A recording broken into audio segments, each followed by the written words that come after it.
ሁለተኛ ትምክህት ይባላል።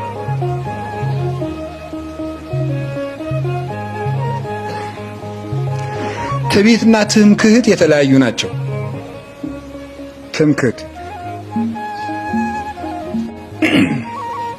ትምክህት ማለት መመካት ማለት ነው። በምንድን ነው የምንመካው? በሰው መመካት፣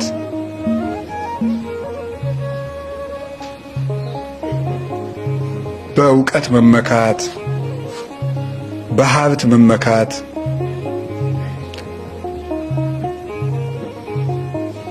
በእውቀት መመካት፣ በሀብት መመካት፣ በገንዘብ መመካት፣ በመልክ መመካት፣